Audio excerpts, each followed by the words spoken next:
तो दोस्तों आज हो गई है 3 जुलाई और जो बड़ी खबरें हैं, मुख्य समाचार हैं, एक एक करके चलेंगे। तमाम बेहद बड़ी अपडेट्स आप तक आगे इसी वीडियो के माध्यम से पहुंचाएंगे, इसलिए लगातार हमारे साथ आगे इसी वीडियो में बने रहिएगा। तो वहीं दोस्तों, खबरों की तरफ चलने से पहले आप लोगों से एक छोटा सा निवेदन है कि अगर आप लोग भी 2022 के विधानसभा चुनाव में यूपी से योगी आदित्यनाथ की विदाई होता हुआ देखते हैं तो अभी इस वीडियो को लाइक कीजिएगा, चैनल को सब्सक्राइब करके बेल के आइकन को जरूर दबाइए दोस्तों, और कमेंट बॉक्स में किसानों के समर्थन में जरूर कमेंट कीजिएगा। जय जवान जय किसान। पहली बड़ी खबर की तरफ चलते हैं। बड़ी खबर दोस्तों उत्तराखंड से सामने निकल के आ रही है, जहां पर मुख्यमंत्री तीरथ सिंह रावत ने दे दिया है अपना इस्तीफा। जी हां दोस्तों, उत्तराखंड में गहराया है सियासी संकट, सीएम तीरथ रावत ने सौंपा अपना इस्तीफा। उत्तराखंड की बीजेपी सरकार में एक बार फिर से सियासी संकट पैदा हो गया है। सूत्रों के अनुसार इसके पीछे की वजह संवैधानिक संकट पैदा होना बताया गया है। तीरथ सिंह रावत ने कहा है कि आर्टिकल 164 ए के तहत मुख्यमंत्री बनने के 6 महीने में विधानसभा का सदस्य बनना जरूरी है, लेकिन आर्टिकल 151 के अनुसार अगर चुनाव में 1 वर्ष से कम समय हो तो राज्य में उपचुनाव नहीं कराए जा सकते हैं। इससे संवैधानिक संकट खड़ा हो सकता है, इसलिए यहां पर उन्होंने अपना इस्तीफा सौंप दिया है। और वहीं से पहले रिपोर्ट भी सामने निकल के आई थी कि बीजेपी को यह यकीन नहीं है कि अगर चुनाव तीरथ सिंह रावत के नेतृत्व में लड़ा गया तो यहां पर वह चुनाव जीत सकती है, जिसको लेकर के देख सकते हैं कि मुख्यमंत्री ने अपना इस्तीफा सौंप दिया है। एक और अपडेट की तरफ चलते हैं। बड़ी खबर दोस्तों सामने निकल के आ रही है। ट्विटर पर हैशटैग मोदी ही डकैत है हुआ है ट्रेंड। लोगों ने कर दिया है प्रधानमंत्री मोदी को ट्रोल। आप लोगों को बताते चले कुछ यूजर्स की राय। एक यूजर ने यहां पर ट्वीट करते हुए कहा है कि ये कुर्सी रहेगी लेकिन एक दिन तुम नहीं रहोगे, हैशटैग मोदी ही डकैत है। और वहीं एक अन्य यूजर ने यहां पर कहा है कि जेब कतरा एक बार जेब काट करके चला जाता है लेकिन मोदी जी हर रोज काटते हैं, हैशटैग मोदी ही डकैत है। एक अन्य यूजर की यहां पर राय है, संगीत में 8 नए सुर, सारे गधे बीजेपी में। और वहीं हैशटैग मोदी ही डकैत है। भारतीय बिकाऊ मीडिया भी इस देश की बर्बादी में उतना ही जिम्मेदार है जितना इस देश के नेता अंग्रेजों ने जितना लूट की, उससे ज्यादा तो हमारे नेताओं ने की है लूट। एक अन्य यूजर ने कहा है कि किसान चाहता है कि जमीर जिंदा रहे और सरकार चाहती है कि अमीर जिंदा रहे। और वहीं आप लोगों को बताते चले 2 लाख से भी ज्यादा ट्वीट किए गए हैं हैशटैग मोदी ही डकैत है के हैशटैग के साथ यहां पर। और वहीं यहां पर एक यूजर ने प्रधानमंत्री मोदी की तस्वीर शेयर की है, जिस पर लिखा है, हम जहां खड़े हो जाते हैं बर्बादी वहीं से शुरू हो जाती है। ये यहां पर जबरदस्त तरीके से पीएम मोदी को ट्रोल किया गया है और हैशटैग मोदी ही डकैत है सोशल मीडिया पर हुआ है ट्रेंड। आप लोगों की क्या कुछ राय है इस खबर पे जरूर बताइएगा कमेंट बॉक्स में कमेंट करके, और हैशटैग मोदी ही डकैत पर राय जरूर बताइए। एक और अपडेट की तरफ चलते हैं। संसद भवन के पास पहुंचे हैं किसान, कृषि कानूनों के खिलाफ की है जबरदस्त तरीके से नारेबाजी, लहराए हैं झंडे। आप लोगों को बताते चले केंद्रीय कृषि कानूनों के खिलाफ किसान संगठनों का विरोध प्रदर्शन पिछले 7 महीनों से लगातार जारी है। इस बीच किसानों का एक दल राजधानी दिल्ली स्थित संसद भवन जा पहुंचा, जहां पर उन्होंने तीनों ही काले कानूनों के खिलाफ यहां पर जमकर के नारेबाजी की है। प्राप्त जानकारी के मुताबिक आप लोगों को बताते चले कई किसान यहां पर संसद भवन के पास पहुंच गए, जहां पर उन्होंने नारेबाजी की है। हालांकि पुलिसकर्मियों ने बाद में उनको हिरासत में ले लिया और पूछताछ के बाद यहां पर किसानों को छोड़ भी दिया गया। एक और खबर जान लेते हैं।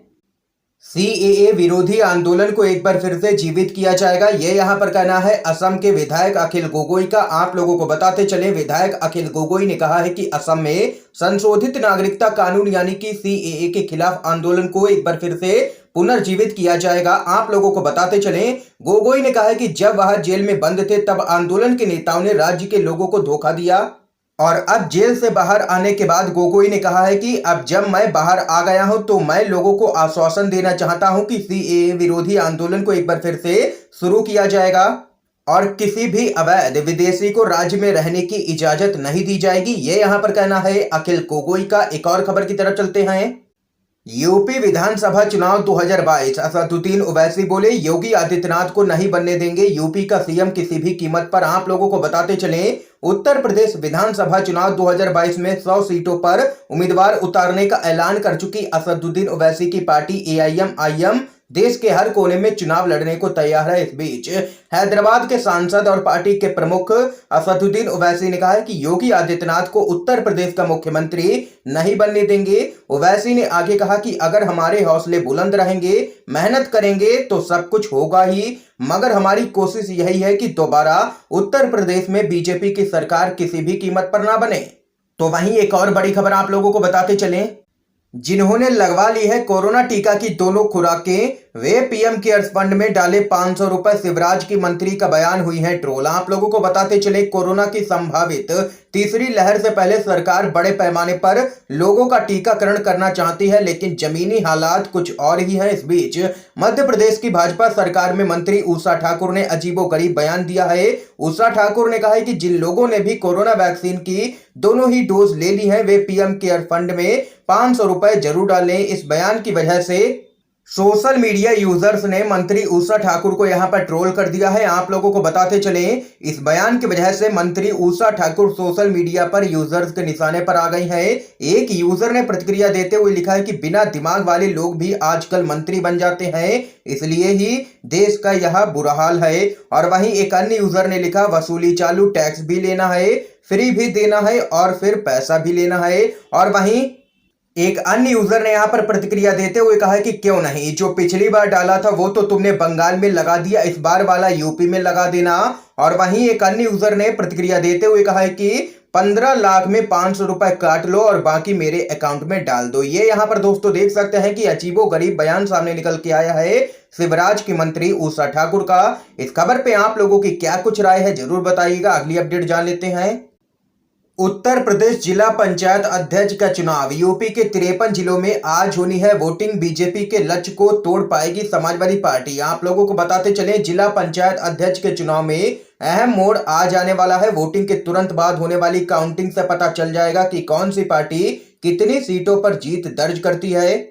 आप लोगों को बताते चले, 75 जिलों में चुने जाने वाले जिला पंचायत अध्यक्षों के लिए आज 53 जिलों में वोट डाले जाएंगे। 22 जिलों में पहले ही निर्विरोध अध्यक्ष चुन लिए गए हैं। इनमें से इटावा की सीट को छोड़ करके बाकी 21 जिलों में भाजपा के अध्यक्ष चुने गए हैं, जो कि यहां पर खुलेआम सत्ता का दुरुपयोग किया गया है, ये कहना है समाजवादी पार्टी का। एक और खबर आ रही है सामने, सुप्रीम कोर्ट पद से तुषार मेहता को हटाएं, बीजेपी के शुभेंदु से भेंट को मुद्दा बना, पीएम मोदी से बोले हैं टीएमसी के सांसद। आप लोगों को बताते चले, तृणमूल कांग्रेस के सांसदों ने तुषार मेहता को सॉलिसिटर जनरल ऑफ इंडिया के पद से हटाने की मांग उठा दी है। उन्होंने इसके लिए प्रधानमंत्री नरेंद्र मोदी को एक चिट्ठी भी लिखी है।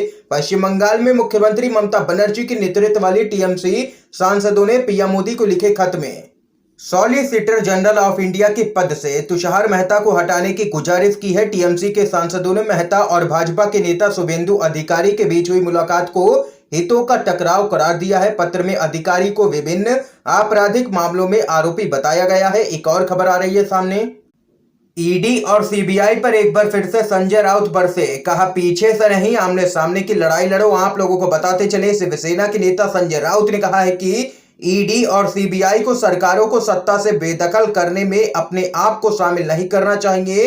और उन्होंने आरोप लगाया है कि जिन लोगों ने महाराष्ट्र में महाविकास आघाड़ी सरकार के गठबंधन में अहम भूमिका निभाई, उन्हें निशाना बनाया जा रहा है। एमवीए सरकार के घटक दलों शिवसेना, कांग्रेस और एनसीपी के बीच मतभेद की अटकलों के बीच राउत ने कहा है कि भाजपा की गठबंधन को कमजोर करने की कोशिशों के बावजूद सरकार को कोई भी खतरा नहीं है। शिवसेना के नेता संजय राउत ने मोदी सरकार की तरफ इशारों में कहा है कि सीबीआई और ईडी का उपयोग करना बंद करें और आमने सामने की लड़ाई लड़नी है तो लड़नी चाहिए इनको, ये यहां पर कहना है संजय राउत का। एक और बड़ी खबर जान लेते हैं, प्रियंका गांधी ने मोदी सरकार पर किया है जोरदार हमला, क्या कुछ है पूरा मामला बताते चले। कांग्रेस की नेत्री प्रियंका गांधी ने ईंधन की बढ़ती कीमतों को लेकर के केंद्र की मोदी सरकार पर जोरदार हमला बोला है और पूछा है कि सरकार पेट्रोल डीजल पर टैक्स को जनता से लूट का जरिया आखिर क्यों बना रही है। प्रियंका गांधी ने ट्वीट कर कहा कि महंगाई कैसे असर डालती है। 1 लीटर सरसों का तेल का भाव बराबर किसानों के 14 किलो गेहूं की कीमत। एक किसान परिवार को महीने भर का सरसों तेल खरीदने के लिए लगभग 1 क्विंटल गेहूं बेचना पड़ रहा है। ना आय बढ़ी ना खेती में बचत। महंगाई के कहर लेकर से आम जन करहा रहा है। महंगाई यहाँ पर देख सकते हैं पूरी तरीके से आउट ऑफ कंट्रोल है, जिसको लेकर के प्रियंका गांधी से लेकर के पूरा विपक्ष हमलावर है मोदी सरकार पर। एक और खबर की तरफ चलते हैं। यूपी से खबर है, मुकुल गोयल ने डीजीपी का संभाला है कार्यभार। पूर्व आईएएस अधिकारी ने पूछा, फर्जी केसों की परंपरा रहेगी या बदलेगा पुलिसिया अंदाज। सीनियर आईपीएस अधिकारी मुकुल गोयल ने उत्तर प्रदेश के नए पुलिस महानिदेशक यानी कि डीजीपी के रूप में कार्यभार संभाला है। इस पर रिटायर्ड आईएएस अधिकारी सूर्य प्रताप सिंह ने ट्विटर पर डीजीपी मुकुल गोयल से सवाल पूछते हुए कहा है कि उत्तर प्रदेश में फर्जी केसों की परंपरा जारी रहेगी या पुलिसिया अंदाज बदलेगा। दरअसल दोस्तों आप लोगों को बताते चले, हर मुद्दे को लेकर के लगातार पूर्व आईएएस अधिकारी यहां पर सूर्य प्रताप सिंह हमलावर रहते हैं योगी सरकार पर, जिसको लेकर के उनके खिलाफ यहां पर कई केस भी दर्ज किए गए हैं सरकार की तरफ से। दोस्तों आज की तमाम बेहद बड़ी खबरें थी जो हमने आप लोगों तक पहुंचाई हैं। इन खबरों को लेकर के आप लोगों की क्या कुछ राय है जरूर बता सकते हैं कमेंट बॉक्स में। अगर आप लोगों को ये वीडियो पसंद आया हो तो लाइक कीजिएगा, शेयर कीजिएगा, चैनल को सब्सक्राइब करके बेल आइकन को जरूर दबाइए। आप सभी का बहुत बहुत धन्यवाद दोस्तों।